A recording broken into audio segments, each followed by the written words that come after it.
एक बच्चा जो एक सुबह इनविजिबल हो जाता है, लेकिन बाद में जब उसे इसकी असली वजह पता चलती है तो उसकी जिंदगी एक मकसद बन जाती है। इस कहानी की शुरुआत में एक 13 साल के बच्चे को दिखाया जाता है जिसका नाम मिकी है। मिकी की अपनी एक अलग दुनिया है क्योंकि उसका नेचर बहुत शाई है, उसका कोई भी दोस्त नहीं है और साथ ही साथ स्कूल में सब बच्चे उसे चिढ़ाते हैं, उसे परेशान करते हैं। मिकी का एग्जाम होता है लेकिन उसे कुछ समझ नहीं आता कि उसे आंसर शीट पर क्या लिखना है। तभी उनकी क्लास में एक लेडी इंस्पेक्टर आती है जिसका नाम मैरी है और ये मिकी की मॉम होती है। वो वहां पर सब बच्चों से पूछती है कि 2 दिन से तुम्हारी क्लास का एक बच्चा गायब है। अगर किसी को भी उसके बारे में पता चले तो जल्द से जल्द उसके पेरेंट्स को इन्फॉर्म करे या उस बच्चे को कहे कि वो अपने घर वापस चला जाए। मिकी की मॉम यहाँ से चली जाती है। मिकी जब एग्जाम कर रहा होता है तो उसकी नाक से खून निकलता है और वो वॉशरूम चला जाता है। वॉशरूम में उसी की क्लास के 2 लड़के आते हैं जो हमेशा उसे परेशान करते हैं और वो उसके पैसे जो उसने उन्हीं के डर से अपने जूतों के अंदर छुपाए होते हैं वो उससे उसके पैसे छीन लेते हैं और साथ ही साथ उसे परेशान भी करते हैं। दरअसल मिकी ने ये पैसे अपनी फैंसी ड्रेस पार्टी के लिए रखे थे और अब उसके पास पैसे नहीं है। मिकी घर जाता है और उसे कुछ पैसे ड्रॉर में मिल जाते हैं और वो उन पैसों को लेकर एक दुकान में जाता है। ये दुकान बहुत अजीब होती है, यहाँ पर सारा सामान बहुत अजीब अजीब होता है और वो दुकान वाले को कहता है कि मेरे पास बस इतने ही पैसे हैं, मुझे एक सुपर हीरो की ड्रेस चाहिए। वो दुकान वाला उसे एक सुपर हीरो की ड्रेस देता है। मिकी उसे देखकर हैरान होता है। वो पूछता है ये कौन से सुपर हीरो की ड्रेस है, क्योंकि मिकी ने ऐसा सुपर हीरो कभी भी नहीं देखा। दुकान वाला कहता है कि एक चाइनीज सुपर हीरो है। मिकी पूछता है कि इसकी पावर्स क्या है। दुकान वाला कहता है कि तुम्हें वक्त आने पर खुद पता चल जाएंगी। मिकी इस ड्रेस को पहनकर फैंसी ड्रेस पार्टी में चला जाता है। यहाँ पर एक लड़की भी होती है जो मिकी की क्लास में पढ़ती है, इसका नाम स्टेला है। मिकी इस लड़की को पसंद करता है लेकिन उसके अंदर इतनी हिम्मत नहीं होती कि वो स्टेला को कह सके कि मैं तुम्हें पसंद करता हूँ, मैं तुमसे दोस्ती करना चाहता हूँ। यहीं पर कुछ बच्चे पार्टी में स्टेला का वीडियो चलाते हैं जो उन्होंने छुपके से रिकॉर्ड किया होता है। इस बात से स्टेला को गुस्सा आता है। वो पूछती है कि सब किसने किया।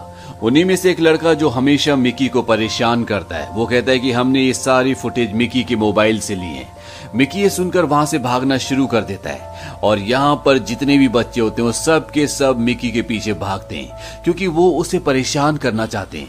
मिकी वॉशरूम के अंदर जाकर अंदर से दरवाजा बंद कर देता है। बाहर सभी बच्चे होते हैं जो मिकी को दरवाजा खोलने के लिए कह रहे होते हैं लेकिन मिकी दरवाजा नहीं खोलना चाहता क्योंकि वो जानता है कि उसने अगर दरवाजा खोला तो सब बच्चे उसे परेशान करेंगे। वो मिरर के सामने खड़ा होता है। वो कहता है बकवास सुपर हीरो की ड्रेस है, अगर तुम्हारे अंदर पावर है तो मुझे गायब कर दो, मुझे अदृश्य कर दो। लेकिन ऐसा कुछ भी नहीं होता और मिकी को खिड़की से कूदकर वहां से भागना पड़ता है। मिकी घर आकर सो जाता है और अगली सुबह जब शावर लेके वो मिरर के सामने आता है तो वो देखता है कि उसके शरीर का कोई भी हिस्सा नहीं दिख रहा, सिर्फ उसके शरीर पर जो कपड़ा है वो दिख रहा है। मिकी देखकर पूरी तरह से हैरान होता है और इसके बाद वो उस टाल को भी निकाल देता है जो उसके शरीर पर होता है और वो पूरी तरह से गायब हो जाता है। यानी कि रात को जो विश उसने चाइनीज सुपर हीरो की कॉस्ट्यूम से मांगी थी वो पूरी हो चुकी है, लेकिन अभी भी उसे पूरा विश्वास नहीं होता। और तभी वहां पर उसकी मॉम आ जाती है और ये देखकर वो घबरा जाता है क्योंकि उसने कपड़े नहीं पहने होते। लेकिन मिकी की मॉम को मिकी नहीं दिखता और मिकी को विश्वास हो जाता है कि वो पूरी तरह से गायब है। मिकी अपने पूरे शरीर को कपड़ों में लपेटकर स्कूल जाता है और वो वहां पर उस लड़के को देखता है जो रोज उसे परेशान करता है। मिकी अपने सारे कपड़े उतार देता है और क्लासरूम में जाता है जहां उसे कोई नहीं देख सकता। और जब टीचर ब्लैक बोर्ड पर कुछ लिख रही होती है तो मिकी उसी लड़के की गन उठाता है जो उसे हमेशा परेशान करता है और वो ब्लैक बोर्ड पर निशाना लगाता है और उस गन को उसी लड़के के पास फेंक देता है। टीचर ये देखकर पूरी तरह से गुस्सा हो जाती है और उसे प्रिंसिपल के पास ले जाती है और अगले पल ये दिखाया जाता है कि उसी लड़के के डैड स्कूल में आकर अपने बेटे को घर ले जा रहे होते हैं और उसे मार रहे होते हैं। मिकी को ये देखकर बहुत सेटिस्फैक्शन होता है। इसके बाद मिकी एक और लड़के के पास जाता है जो लॉन टेनिस खेल रहा होता है। दरअसल आज इसका लॉन टेनिस का मैच है और जब वो सर्विस करने के लिए बॉल उछालता है तो मिकी कभी उसे धक्का दे देता है, उसे अलग अलग तरह से परेशान करता है जिस वजह से वो मैच खेल ही नहीं पाता। उसके डैड उसे कहते हैं कि आज तुम पैदल ही घर आओगे। मिकी इस लड़के को यहाँ पर डराता भी है और वो लड़का यहाँ से भाग जाता है। मिकी उस रूम में भी जाता है जहाँ पर उसकी आंसर शीट होती है और वो देखता है कि उसकी आंसर शीट में उसके नाम के अलावा कुछ भी नहीं लिखा होता और वो दूसरी आंसर शीट पर जिसपे सारे आंसर सही होते हैं उससे अपनी आंसर शीट पर लिखना शुरू कर देता है, यानी कि अब उसके एग्जाम में नंबर भी बहुत अच्छे आएंगे। मिकी जब बाहर जाता है तो वो देखता है कि वहां पर बहुत सारी लड़कियां होती है जो उसी के स्कूल की हैं और तभी उनकी टीचर बोलती है कि सब शावर लेने जाओ और मिकी जब ये सुनता है तो उसकी आंखों में शैतानी उतर आती है और वो भी उन लड़कियों के साथ उस जगह पर चला जाता है जहां पर सभी लड़कियां शावर लेने के लिए अपने कपड़े उतार रही हैं और मिकी वहां बैठकर उन्हें देख रहा होता है और तभी एक लड़की उस जगह पर टाल फेंकती है जहां पर मिकी बैठा है और उसकी आकृति उभर आती है। सब लड़कियां धीरे धीरे उस आकृति की तरफ जाती है और तभी एक लड़की टाल हटाती है तो वो देखती है कि वहां पर मिकी बैठा हुआ है और उसने अपने शरीर में अंडरवेयर भी नहीं पहना, यानी कि वो बिना कपड़ों के उस जगह बैठा है जहां पर सारी लड़कियां कपड़े उतार रही हैं। दरअसल मिकी की बॉडी अब विजिबल हो गई होती है। मिकी को इस बारे में कुछ समझ नहीं आता और इसीलिए मिकी की मॉम को यहाँ पर बुलाया जाता है। मिकी की मॉम गाड़ी में मिकी से पूछती है ये सब क्या था, लेकिन मिकी अपनी मॉम की किसी भी बात का कोई जवाब नहीं देता। अब जब मिकी और मिकी की मॉम गाड़ी में बैठे होते हैं तभी मिकी की मॉम को कॉल आता है और उन्हें बताया जाता है कि स्कूल का एक और बच्चा गायब हो गया। यहाँ मिकी भी पूरी तरह से परेशान और हैरान होता है। उसे कुछ समझ नहीं आता कि वो गायब क्यों हुआ था, कैसे हुआ था और कैसे वो वापस अपने शरीर में आ गया। अगले दिन मिकी जब अपनी क्लास में होता है और उसका टीचर लेक्चर दे रहा होता है तभी मिकी देखता है कि उसका हाथ गायब होना शुरू हो गया। वो घड़ी में देखता है 1 बजने में 5 मिनट होते हैं, यानी कि पीरियड खत्म होने वाला है। वो अपने हुड को अपने सिर के ऊपर रख लेता है क्योंकि वो नहीं चाहता कि किसी को भी पता चले कि वो गायब हो सकता है और धीरे धीरे वो गायब हो रहा होता है। उसका टीचर उसके पास आके सवाल पूछना शुरू करता है लेकिन मिकी अपना चेहरा नीचे कर लेता है और तभी घंटी बजती है और मिकी वहां से भाग जाता है। मिकी सीधा अपने घर जाता है। मिकी ने अपने पूरे शरीर को कपड़ों से छुपाया होता है ताकि उसके शरीर का गायब हुआ हिस्सा किसी को भी ना दिख सके। जब वो अपने कमरे में जाता है तो उसकी छोटी बहन भी वहां पर होती है। मिकी दीवार की तरफ मुंह कर लेता है और अपनी बहन को कहता है कि जाओ यहाँ से निकल जाओ। उसकी बहन कहती है कि ठीक है। वो दरवाजा बंद करती है और कहती है बाय, लेकिन वो कमरे के अंदर ही होती है और मिकी जब अपना हुड हटाता है तो उसकी बहन देखती है कि मिकी का चेहरा है ही नहीं, उसके सिर में कैप है और सिर्फ उसके कपड़े दिख रहे हैं। ये देखकर वो जोर से चिल्लाती है लेकिन मिकी अपने हाथ से उसका मुंह बंद कर देता है। वो कहता है कि अगर तुम कुछ नहीं बोलोगी तो मैं तुम्हें सब कुछ सच सच बताऊंगा और उसकी बहन कहती है कि ठीक है। इसके बाद मिकी अपनी बहन को बताता है कि कैसे उसने चाइनीज सुपर हीरो वाली ड्रेस पहनी और कैसे जब वो अगली सुबह उठा तो वो पूरी तरह से गायब था। उसकी बहन पूछती कि अब तुम दोबारा से विजिबल कब होगे। मिकी कहता है कि मुझे कुछ नहीं पता कि ये कैसे काम करता है। मिकी की बहन कहती है तुम तो एक सुपर हीरो बन गए, द इनविजिबल बॉय। मिकी कहता है कि हाँ। मिकी की बहन कहती है तुम्हें लोगों की मदद करनी चाहिए। मिकी कहता है मैं किसी की मदद कैसे कर सकता हूँ, मैं तो एक लूजर हूँ। वहीं मिकी की मॉम मिकी के इस बदले हुए बिहेवियर से थोड़ा सा परेशान होती है और वो अपनी मॉम को कॉल करती है और वो अपनी मॉम से कहती है कि मुझे ऐसा लगता है कि मिकी को शायद ये एहसास हो गया कि मैंने उसे अडॉप्ट किया है। और जब उसकी मॉम ये बोल रही होती है तो मिकी अपनी मॉम के सामने बैठा होता है। उसकी मॉम उसे नहीं देख पाती और अब मिकी को पता है कि वो एक अडॉप्टेड चाइल्ड है। इस बात से मिकी उदास हो जाता है और एक झूले पर जाकर बैठ जाता है और झूला झूलना शुरू कर देता है। दूर से स्टेला देखती है कि झूला अपने आप ही आगे पीछे हो रहा है लेकिन उस पर कोई भी नहीं बैठा। स्टेला वही लड़की है जो मिकी की क्लास में पढ़ती है। मिकी उसे पसंद करता है लेकिन उसके अंदर इतनी हिम्मत नहीं होती कि वो स्टेला से बात कर सके। स्टेला उस जगह पर आ जाती है जहां पर मिकी झूला झूल रहा होता है और वो पूछती है कि तुम कौन हो, क्या तुम कोई घोस्ट हो या फिर कोई एंजल। मिकी उसकी बात का जवाब नहीं देता। वो रेत पर एक गोला बनाता और उस पर 2 आंखें और स्टेला उस चेहरे पर स्माइल बना देती है और वो इनविजिबल बॉय से पूछती है क्या तुम मेरे दोस्त बनोगे, मेरा कोई भी अच्छा दोस्त नहीं है। मिकी पूछता है क्या तुम्हें मुझसे डर नहीं लगता। वो कहती है कि नहीं और तभी स्टेला का मैसेज आता है। वो कहती है कि मुझे ट्रेनिंग के लिए जाना होगा। दरअसल वो एक जिम्नास्ट है और अब उसे प्रैक्टिस के लिए जाना है। वो मिकी से कहती है कि मैं उम्मीद करती हूँ कि जल्द ही तुमसे मिलूंगी और ये कहकर वो वहां से चली जाती है। और तभी दूर मिकी देखता है कि ब्रिज पर एक आदमी खड़ा है जो उसी की ओर देख रहा है। हालांकि मिकी इस वक्त गायब है, लेकिन मिकी को लगता है कि वो आदमी इसे देख सकता है। और तभी वो आदमी अपनी स्टिक निकालता है और आगे बढ़ना शुरू कर देता है। दरअसल ये एक अंधा आदमी है। अब उसी रात को मिकी स्टेला के रूम पर जाता है और इन दोनों के बीच में बहुत सारी बातें होती हैं। और इसके बाद ये दोनों ब्लैंकेट के अंदर चले जाते हैं और एक दूसरे को किस करना शुरू कर देते हैं। और तभी मिकी देखता है कि उसकी बॉडी विजिबल होना शुरू हो गई। इसीलिए वो ब्लैंकेट उठाकर अपने आप को छुपाता हुआ खिड़की से कूदने वाला होता है कि स्टेला उससे उसका नाम पूछती है। मिकी उसे अपना नाम नहीं बताता और खिड़की से कूदकर भाग जाता है। घर पर मिकी की बहन कहती है कि तुम्हें उसे अपने बारे में सब कुछ सच सच बता देना चाहिए कि तुम कौन हो, तुम उससे प्यार करते हो। और मिकी कहता है कि हाँ, मैं ऐसे ही करूंगा। और वो उस जगह जाने लगता है जहां पर स्टेला इस वक्त प्रैक्टिस कर रही होगी। और जब वो वहां पर जाता है तो वो देखता है कि एक आदमी ने स्टेला को अपने कंधे पर उठाया हुआ है। स्टेला पूरी तरह से बेहोश है और वो उसे किडनैप करके यहाँ से ले जा रहा है। मिकी उसे रोकने की भी कोशिश करता है, लेकिन वो अभी इस सब के लिए बहुत छोटा है और साथ ही साथ इस वक्त वो विजिबल भी होता है, इसीलिए वो स्टेला की मदद नहीं कर पाता। और वो आदमी स्टेला को किडनैप करके यहाँ से ले जाता है। और ये स्कूल का तीसरा बच्चा है जो स्कूल से किडनैप हुआ है। वही किडनैपर्स को दिखाया जाता है। वो स्टेला की जांच करते हैं और आपस में बात करते हैं कि ये वो नहीं है जिसकी हमें तलाश है।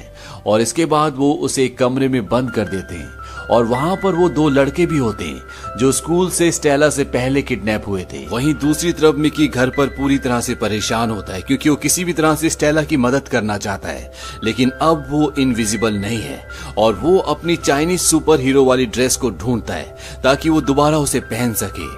और वो देखता है कि उसकी ड्रेस उसकी मॉम ने धो दी और वो धोने के बाद पूरी तरह से श्रिंक हो चुकी होती है। अब वो उसे नहीं पहन सकता। वो अपनी बहन को कहता है कि तुम्हें इसे पहनना होगा। और जब उसकी बहन उस ड्रेस को पहनती है तो ड्रेस काम नहीं करती।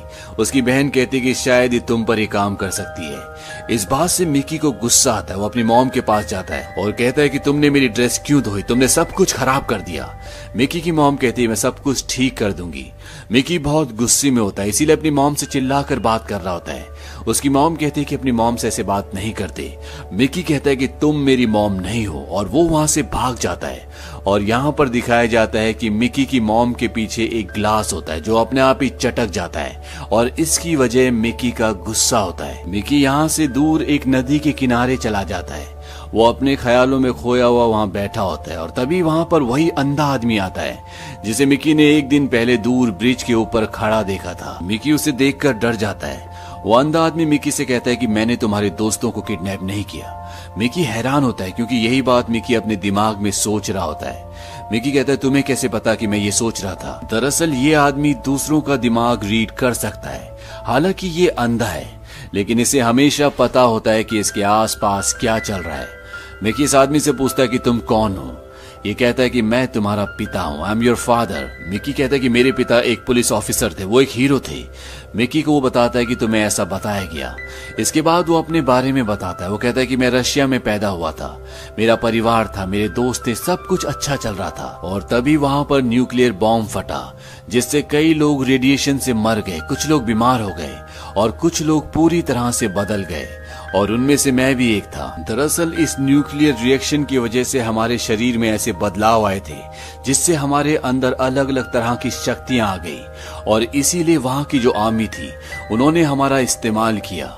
वो हमारे जैसे और भी बनाना चाहते थे, लेकिन इसके लिए उन्हें पता करना था कि हम अपनी शक्तियों का इस्तेमाल कैसे करते हैं। इसीलिए उन्होंने हमें साइबेरिया में कहीं बंद कर दिया और जिस तरह से लैब में चूहों का इस्तेमाल किया जाता है हमारा भी उसी तरह से इस्तेमाल होने लगा। हमें बहुत वक्त तक वहां पर बंद करके रखा गया।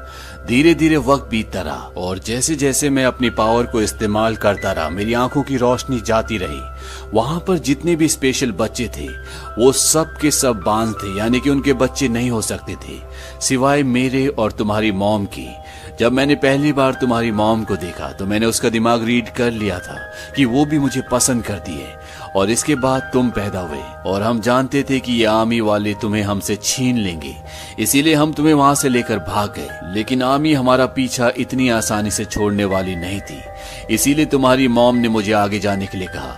दरअसल तुम्हारी मॉम के अंदर वो पावर थी जिससे वो अपने आप को गायब कर सकती थी, लेकिन वो ज्यादा देर तक ऐसा नहीं कर पाई और रशियन आर्मी ने उन्हें मार दिया। लेकिन मैं तुम्हें लेकर भागने में कामयाब हो गया और अगले कुछ वक्त तक मैं तुम्हें यूरोप में लेकर घूमता रहा।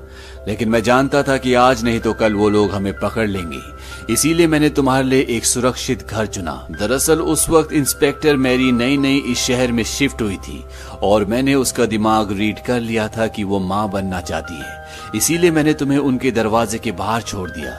और जब उन्होंने तुम्हें देखा तो उन्होंने तुम्हें अपना लिया। उन्होंने तुम्हें बहुत प्यार दिया। कभी भी उनके बारे में गलत मत सोचना। मिकी कहता है तो पावर उस ड्रेस में नहीं थी, पावर मेरे अंदर थी। वो आदमी कहता है कि हाँ, पावर तुम्हारे दिमाग में है। धीरे धीरे तुम इसे कंट्रोल करना सीख जाओगे और तुम्हें अपने कपड़े नहीं उतारने चाहिए क्योंकि यहाँ पर ठंड बहुत ज्यादा है। और वो अपने बेटे को एक सूट देता है। वो कहता है तुम्हारी मॉम ने बनाया था और इसे पहनकर भी तुम हमेशा इनविजिबल रह सकते हो। ये उनकी तरफ से तुम्हारे लिए एक गिफ्ट है। मैं हमेशा तुम्हारे आसपास रहूंगा, तुम्हें डरने की जरूरत नहीं है। और इसके बाद वो यहाँ से चला जाता है। वहीं दूसरी तरफ मिकी की मॉम को दिखाया जाता है। वो पूरी तरह से परेशान होती है क्योंकि शहर में जिस तरह से बच्चे गायब हो रहे होते हैं और जिस तरह से मिकी का बिहेवियर चेंज हो रहा होता है, इससे वो डिस्टर्ब होती है। यही उनके डिपार्टमेंट में एक पुलिस वाला जो कि साइकोलॉजिस्ट होता है, वो मिकी की मॉम मैरी से हमदर्दी दिखाता है और मैरी उसे बता देती है कि विकी उसका असली बेटा नहीं है। इसके बाद ये दोनों उस जगह पर जाते हैं जहां पर मिकी होता है, क्योंकि यहाँ से एक बूढ़े आदमी ने जो यहाँ पर मछली पकड़ रहा होता है, उसने पुलिस स्टेशन में कॉल किया होता है कि यहाँ पर एक आदमी है जिसके बड़े बड़े बाल है और मुझे शक है कि शहर से बच्चों को यही गायब करता है। लेकिन मिकी की मॉम और पुलिस वाले जब वहाँ पर पहुँचते हैं तो उस आदमी को कुछ भी याद नहीं होता क्योंकि मिकी के डैड ने जाने से पहले उसकी याददाश्त को मिटा दिया था। दरअसल उनके पास ऐसी पावर भी होती है जिससे वो किसी की भी याददाश्त को मिटा सकते हैं। यहाँ पर जो साइकोलॉजिस्ट होता है वो मिकी की मॉम को कहता है कि मैं मिकी को घर ले जाता हूँ और वो मिकी को घर ले आता है और घर को अंदर से पूरी तरह से बंद कर देता है। और यहाँ पर ये पता चलता है कि शहर में जो बच्चे अगवा हो रहे हैं उसके पीछे इसी आदमी का हाथ है और अब वो मिकी को भी पकड़ना चाहता है, लेकिन मिकी अपनी शक्ति का इस्तेमाल करता है और वो गायब हो जाता है। दरअसल उसे अपनी शक्ति को अब कंट्रोल करना आ गया और जब साइकोलॉजिस्ट को पता चलता है कि मिकी गायब हो गया तो वो उसे बताता है कि ये शक्ति तुम्हारी मॉम के अंदर भी थी और पिछले कई सालों से हम तुम्हें ढूंढ रहे हैं। और अब ये मिकी को पकड़ने की कोशिश करता है, लेकिन मिकी अपनी शक्तियों का इस्तेमाल करके यहाँ से भाग जाता है और वो एक लड़के की बाइक पर बैठता है। ये उसी के स्कूल में पढ़ता है। ये वही लड़का है जो उसे हमेशा परेशान करता है, लेकिन मिकी पीछे गायब होता है। उसे कुछ समझ नहीं आता। मिकी कहता है जल्दी यहाँ से निकलो और ये दोनों यहाँ से निकल जाते हैं। अब ये एक सुरक्षित जगह पर पहुँचते हैं और वहाँ पर मिकी विजिबल होता है और अपना नकाब हटाता है। ये मिकी को देखकर पूरी तरह से हैरान होता है। मिकी कहता है कि मुझे पता है कि हमारे तीनों दोस्तों को किसने किडनैप किया है। वो वही साइकोलॉजिस्ट है जो हमारे स्कूल में भी आया था और अब हमें किसी भी कीमत पर अपने दोस्तों को छुड़ाना होगा। लेकिन इन्हें नहीं पता कि इनके दोस्तों को बंदी बनाकर कहां पर रखा गया है। वहीं दूसरी तरफ उस जगह को दिखाया जाता है जहां पर स्टेला और उसके क्लास के दो और लड़के हैं। स्टेला किसी तरह से वहां से निकल जाती है और वो लेजर लाइट तक पहुंच जाती है। वो लेजर लाइट पर स्माइली का निशान बनाती है और उसे ऑन कर देती है और तभी मिकी आसमान में देखता है कि रोशनी से स्माइली का फेस बना होता है। ये वही स्माइली का साइन होता है जो स्टेला और मिकी ने झूले के पास बनाया था और मिकी अब समझ जाता है कि स्टेला उस जगह पर है जहां पर ये लाइट है और ये दोनों उस तरफ निकल पड़ते हैं। वहीं स्टेला को एक बार फिर से पकड़ लिया जाता है क्योंकि जब उसने लाइट जलाई होती है तो वहां पर जो गार्ड्स होते हैं उन्हें पता चल जाता है कि ऊपर कोई न कोई है और स्टेला एक बार फिर से इनकी गिरफ्त में है। मिकी और उसका दोस्त वहां बाहर पहुंच जाते हैं और किसी तरह से मिकी इनविजिबल होकर अंदर चला जाता है और वो उस चैम्बर तक पहुंच जाता है जहां पर स्टेला और उसके दो और दोस्त हैं। वो उन सबको यहाँ से छुड़ाकर बाहर ले जा रहा होता है। तभी स्टेला कहती है कि यहाँ पर एक बूढ़ा आदमी है जो हमारी तरह बंदी है, हमें उसे छुड़ाना होगा। मिकी अपने दोनों दोस्तों को कहता है कि तुम यहाँ से निकल जाओ, मैं उस आदमी को छुड़ा कर लाता हूँ। स्टेला कहती है कि मुझे भी तुम्हारे साथ चलना होगा क्योंकि मुझे पता है कि वो कहाँ पर है और स्टेला उसे एक कैबिन के अंदर ले जाती है और जैसे ही अंदर पहुंचते हैं स्टेला मिकी के ऊपर गन तान देती है। वो कहती है तुम्हें अपने असली रूप में आना होगा और मिकी अब विजिबल हो जाता है। वो स्टेला से पूछता है कि तुमने ऐसा क्यों किया। स्टेला कहती है कि मैं स्टेला नहीं हूँ, यहाँ पर एक बूढ़ा आदमी बैठा होता है जो इन सब का बॉस होता है। इसका नाम मार्कस है। मार्कस मिकी को बताता है कि मैं किसी के भी दिमाग में घुस सकता हूँ और मैंने उसके दिमाग को अपने कंट्रोल में कर लिया था, इसीलिए उसने ऐसा किया।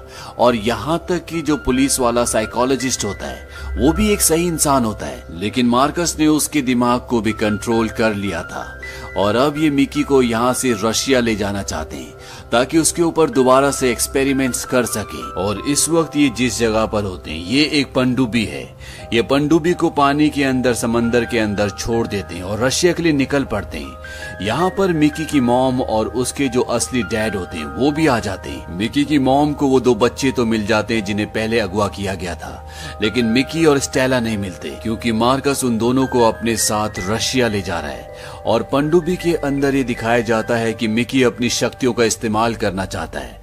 मार्कस कहता है कि करो, मैं देखना चाहता हूँ कि तुम्हारे अंदर कितनी शक्तियां हैं। और तभी मिकी को गुस्सा आना शुरू हो जाता है। वो चिल्लाना शुरू करता है और यहाँ पर जितनी भी चीजें होती है वो सब की सब टूटने फूटने लग जाती है, क्योंकि ये भी उसकी एक पावर होती है जिसकी वजह से यहाँ पर जितने भी लोग होते हैं वो सब के सब इंजर्ड हो जाते हैं। अब यहाँ पर जहरीली गैस निकलना भी शुरू हो जाती है। मिकी उस कैप्सूल के अंदर चला जाता है जहाँ पर स्टेला होती है, और जैसे वो दरवाजा बंद करने वाला होता है मार्कस उसे कहता है कि तुम्हारी मॉम जिंदा है। मिकी उसकी बात पर विश्वास नहीं करता। वो कहता है कि मेरी मॉम मर चुकी है और वो उस दरवाजे को बंद कर देता है। अब स्टेला और मिकी एक कैप्सूल के अंदर हैं। तभी स्टेला एक बटन दबाती है और ये कैप्सूल पनडुब्बी से अलग होकर पानी की सतह पर आ जाता है और इस तरह से ये दोनों बच जाते हैं। और अगले पल समंदर के किनारे दिखाया जाता है कि काफी सारे रिपोर्टर्स हैं, क्योंकि सब ये जानना चाहते हैं कि बच्चों को अगवा किसने किया था, ये सब क्या हुआ। लेकिन मिकी के जो असली डैड हैं वो नहीं चाहते कि इन सब लोगों को मिकी के बारे में पता चले कि उसके अंदर पावर्स हैं, इससे उसकी जान को खतरा हो सकता है।